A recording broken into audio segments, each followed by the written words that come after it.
Hello, board gamers! Today we are going to review Resafa from Vladimír Suchý or Suchý from Delicious Game. Suchý is delicious. Sushi is delicious. Yes, this is the Essen release from 2024 that we are reviewing, and this is a game where you are traders in, I believe it's 3rd century Resafa. Yes, so this is a game that looks like a Euro game, so lots of beige. Of course, if you are a true Euro gamers at heart, you wouldn't mind that. Yes, and it is a Euro game as well, both looks and is. It is. And hi everyone, it's Stella. And Tarrant, welcome to Meeple University. We're going to start with overview and then what we think of it. Or you should get it or not from Essen Spiel 2025, hopefully. Or after. Hopefully it's still available. Hang on, that's a bit of a spoiler, isn't it? If I say hopefully it's still available. Well, here's the overview. So Resafa is a game centered around the trading city of Resafa, and it's a game that plays over 6 rounds, and you'll be taking your actions with your own personal deck of cards. There are 6 cards in here. You will use each card over a 2-round period. So you begin with 3 cards in your hand. In odd-numbered rounds, you will choose an action to take on each of your turns and replenish. And then in even-numbered rounds, there'll be nothing left in your deck, so you'll just play the other 3. Each of the cards has 2 directions, and whichever side is up is the actions that you'll take. There are 6 different main actions and also 4 different colors. And every time you choose an action, you're going to take 1 color action and 1 main action in either order.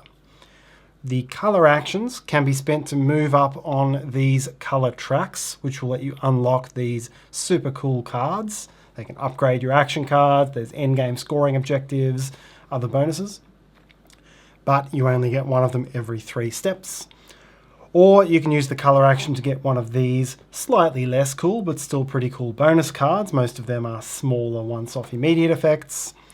And if there's nothing there you want, there's also these generic sack cards that you can take, and they have even less good but less situational benefits on them. Oh, that's not too cool for you. I'm sad. Slightly less cool. That one's a very basic merchant, so... Fine, I'm cooler though. That is pretty cool.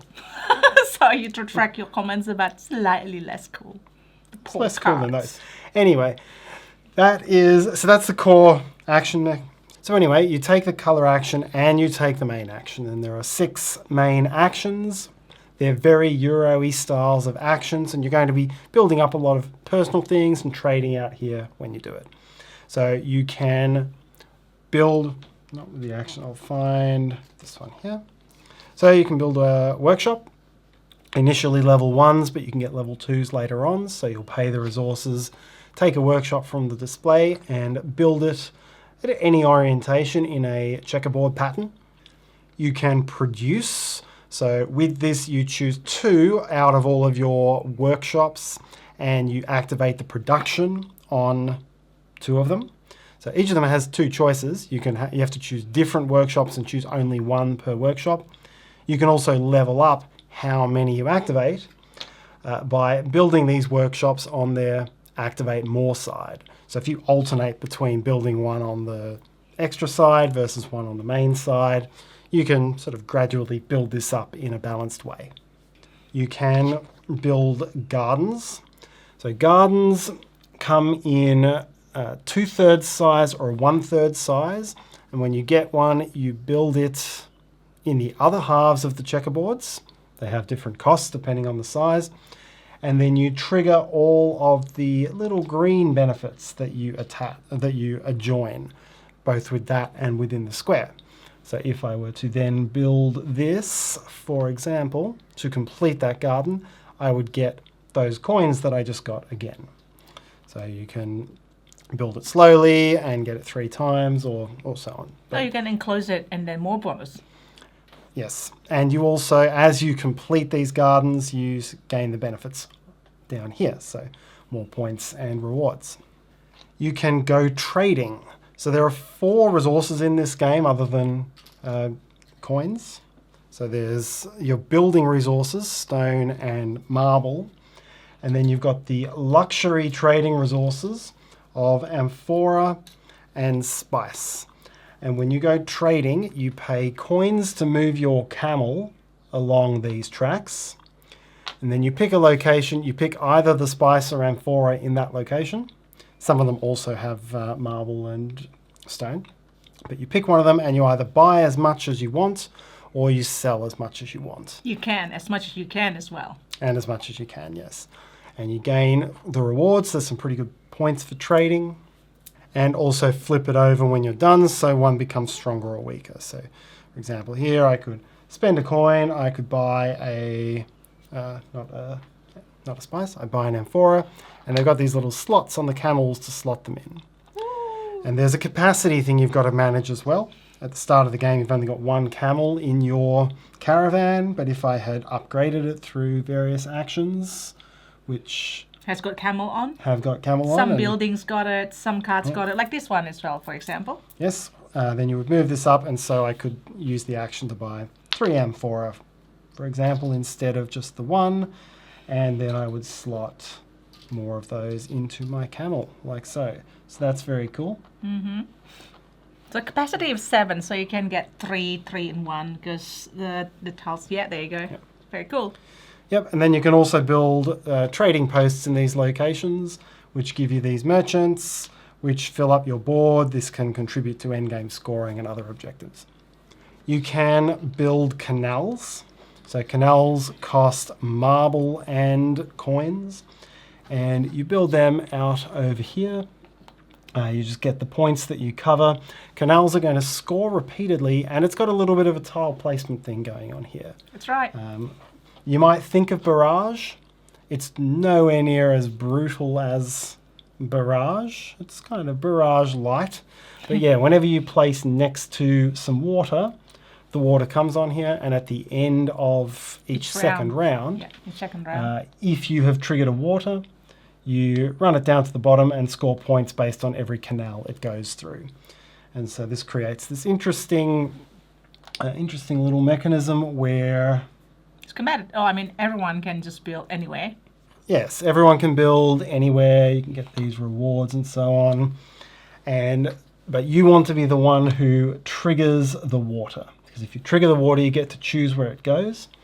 And here I could move it down through my canal. And because this shoots off to the side, even though it doesn't properly join, I can bypass your canal and get all the points. Mm-hmm. So that's why I say it's got that, you're not going to steal each other's water like barrage, but you've got to route the water to your own canals. And it's an interesting little point scoring thing there.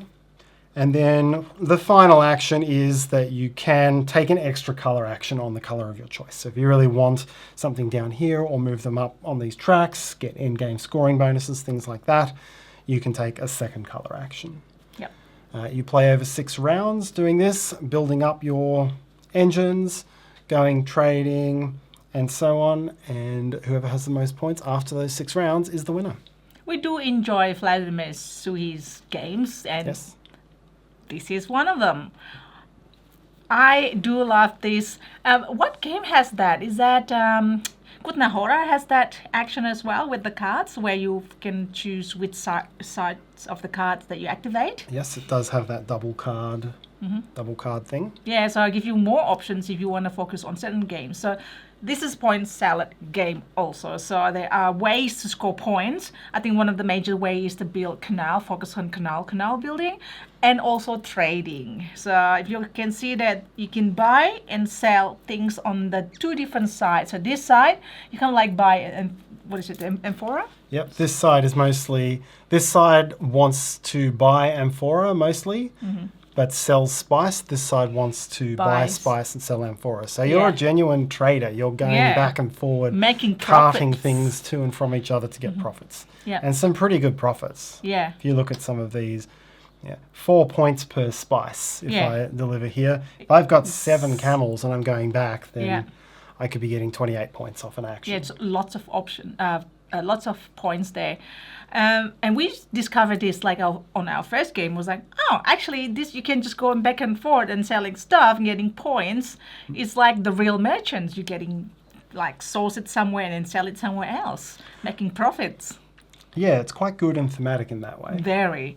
And the canal building as well. So these are the points, the purple, you gain the points straight away. So you can have lots of points as well with these when you cover it, when you build it at the end of this every second round. That's lots of points. It's like points everywhere, and then points here. Each, this is end of game. You can see. Yeah, you can get cards. If you get 3 cards on here, you should be able to get 40 or 50 points out of those. But if you focus on these other tracks, they'll give you extra actions. This one gives you your choice of actions, so you can take, if you're really loading up on trading, it'll let you get a 3rd or a 4th trade in like each round. Two dissimilar actions. Like, I think you need to focus on one. This is not strategy tips or anything like that, but I feel like it's like in a few other kind of like strategy games, you focus on one major things and then the other one is additional, and then otherwise it'll be like everything looks shiny and then you just can't focus on anything. You're trying to chase everything. Yeah, you do want to, I think this is one you definitely don't want to completely generalize because the big points come from a bit of specialization. You want to generalize a bit, but you want at least 1 or 2 specializations. Yes, I really enjoy the card play. I think that is really nice. It gives you some options. The fact that you draw 3 at the start of your turn. So you have 3 at the start of your turn, so it's not overloaded with choices. And then from there, you can just choose which one you're going to activate.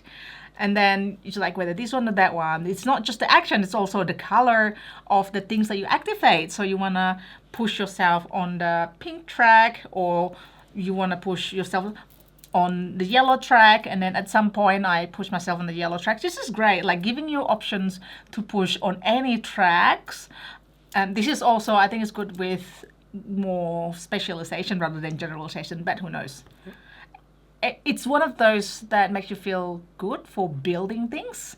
And then you also have those buildings that you activate the production with, and you get stuff that you need to build extra stuff. And I don't know, there's some extra other stuff as well. You can build, what do you call this? Trading posts. Yep. That's also gives you points. So little things that you can combo with your other actions. Yeah. I think probably the 2 games this reminded me of or gave me the feeling of were Zhanguo and Bruges.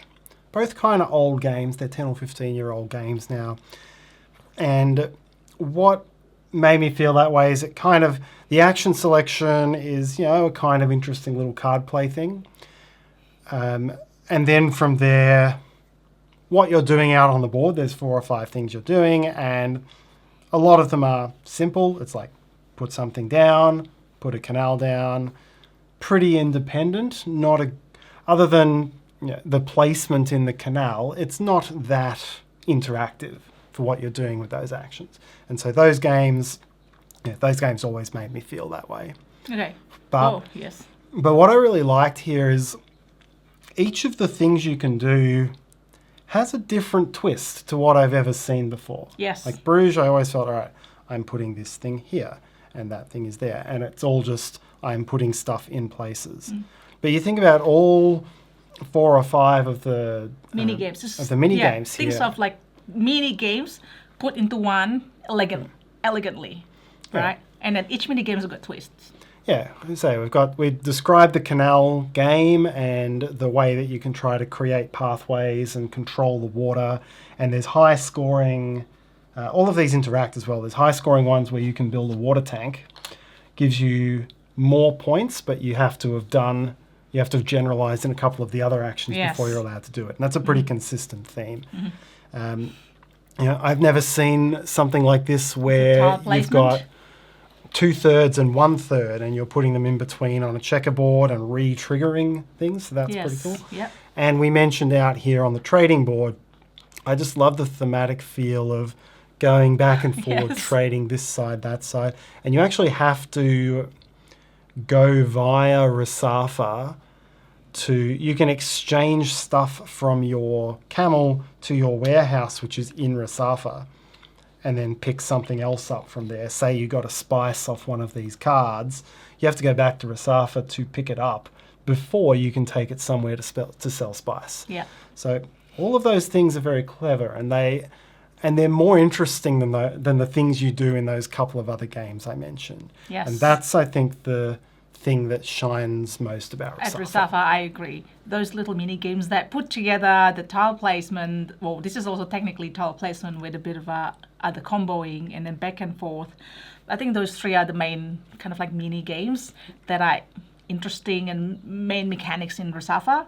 And I do love the kind of like slightly tough choices of what to do and when to do it and what color of actions you need to activate, which track do you need to push up if you want to generalize or specialize of all of these. Like this is actually quite powerful, right? Having to do 2 different actions in your turn rather than one. That's like a free action basically.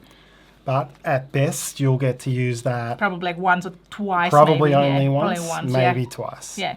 If you gun, I don't think you can gun it in the first round. But the thing is, like, this also gives you some resources or some bonus when you play it. So 4 points, 3 points, and 2 stones. So this is why, like, you like specialize in one thing and then generalize to 2 things. Like this cards give you some little bonuses, and then the marbles you use it mainly to build the canal. Yeah. So it's really satisfying building those things and then choosing what action you're going to do and which bonus action you're going to do, which timing you're going to do. You want to get this extra first because you're really short in resources so that you can afford it by getting 2 extra coins, for example, or extra stone or anything like that. Yeah, I would say this aspect here is probably the one thing that doesn't scale for player count very well, because you'll have 12. You go through every single card in these decks; they're slightly layered, and there'll be 12 to choose from every round. And in a 2-player game, not very competitive. In a 4-player game, you've got a bit more snatching and importance on getting those. Yeah, and the canal board, 2-player game. It's a slightly smaller canal board. This is the 1 or 2-player side. But you can kind of stay to your own side of the floodplain and not compete that much if you want to. Yes. 4 players, it's really going to force everyone in together. So that's true. Yeah, the scale down is it's very independent at 2 players. Has a little bit more of that intrigue at 4. Is it unique enough? I think it is. I don't remember any games like we alluded to, like this game and that game, but nothing quite like it. I think not even his own games. Like Vladimir's got a lot of well-known and then popular and then very good games. Generally a bit more interactive or tight than this one. Certainly he's known for Underwater Cities and Last Will, very big competitive worker placement ones. But as I say, this reminds me of games that were out when he was early on in his designing career as well. And it's got some real, and what's going on out here is really fun and really different. Yeah. Oh, I actually don't mind sometimes playing games that is not that fully, if I don't do it right away, I'm not going to lose it right now. But I know you have slightly different preferences, and that's okay. Like, I'm just saying that this, if you like this, you might like it. Like, it's not that, oh my gosh, I have to do it right now, otherwise I'm going to lose the game. It's not like that. And it's also not a modern combo-licious kind of game. You're not going to chain 4 or 5 things in one action. Mm-hmm. At best, one of these will chain one other thing and you'll get 2 or 3 things done. And that is much more my pace than some of the modern combo-licious games. But you could get lots of points at once towards the end of the game though. And that's great. Yeah, you can line up for some really big actions. So, is Resafa for you? Let me know in the comments if you have played something like this or you are a fan of Vladimír Suchý's games. And thanks for watching. See you next time. Bye. Bye.